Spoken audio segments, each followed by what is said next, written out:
this, we really degrade our blackness when we are handing it out to everybody left, right, center. Like Oprah hands out cars to people. You get a blackness, you get a blackness, you also get a blackness, everybody gets a blackness. The obsession with calling biracial people black is beyond me. Tyla received a lot of backlash when she went on Charlemagne's show. Charlemagne was being messy as usual, but what surprised me about this was the backlash that Tyla got.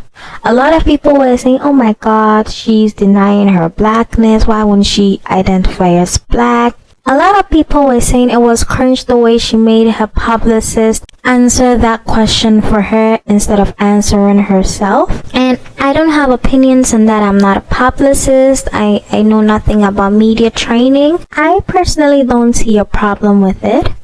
My problem was with how people were forcing her to be black. And it was mostly black men, and I saw a lot of dark-skinned black women in there, and it broke my heart because I made a video a couple of days ago about how black women co-sign your own erasure. This is a clear example of how black women co-sign your own erasure. We do this as dark-skinned black women by calling biracial people black, because then if they're black, what are we then as dark-skinned black women? The funny thing about this whole debacle is the fact that Tyla had previously said that she was colored. Colored is a term in South Africa for mixed people. And she got backlash back then. And now she didn't want to clarify because of that previous backlash. And she still got backlash again. And the funny thing is, Tyla is 50% Indian, 25% European, and 25% black. So even if we wanted to go by their Tyla is black debate, she still wouldn't be black because she's like 25%. She's not even 50% black. And I know that concerning the history of this country, colored is a very triggering term for Americans. However, we have to recognize that Tyla is a South African, and so she comes from a much different training and much different background than Americans.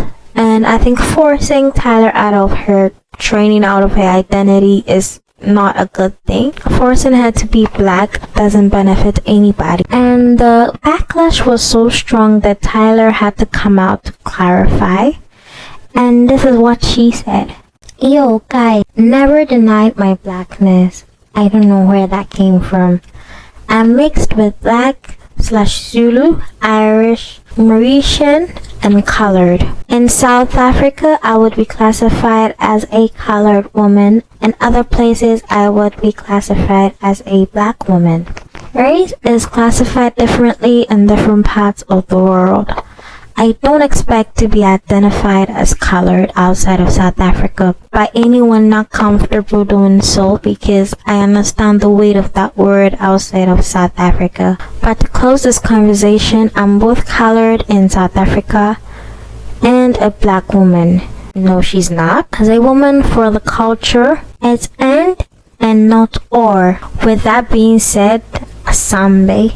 Y'all have succeeded in bullying this woman into calling herself a black woman. And I feel like black people really need to stop doing this, like calling everybody black, giving blackness to even white people who cosplay as black.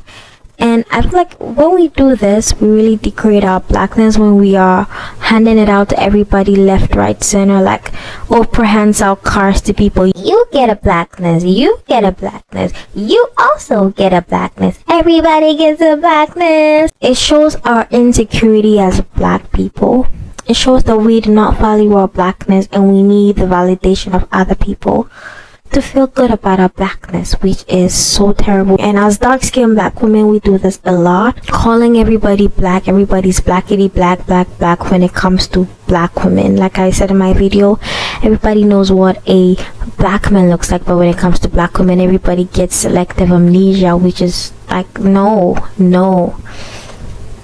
So we need to right this wrong as black women. They need to have their own category because they have their own uniqueness, their own features, their own everything. Someone made a comment under a video I was watching, and the person commented, "Makes sense why she likes Drake.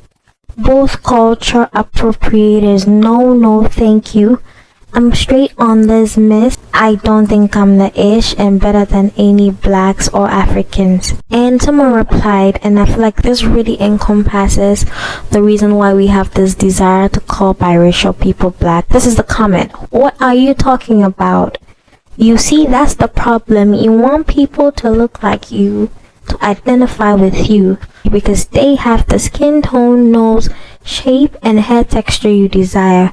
And when they don't identify with you, you feel like they are rejecting you, like they think they are better than you, when it's really you who deep down feels they are better and feel validated when they claim or identify with you." We as dark-skinned women, those of us who have this crazy desire to claim biracial people as black, to make them represent us in media, for example Beyonce, Rihanna, Yara Shahidi, etc., we have this desire to live vicariously through them, and it's mostly to appeal to black men because they are the ones that are very loud about their love for light-skinned people, biracials for white women. So we as dark-skinned women internalize this racism towards ourselves, and we try to change our features, our blackness, to match those of the people that are more accepted in society, which is our problem, which is where we made the mistake in the first place. We will not win the battle against people who do not like us. We are not here to win battles against people who do not like us.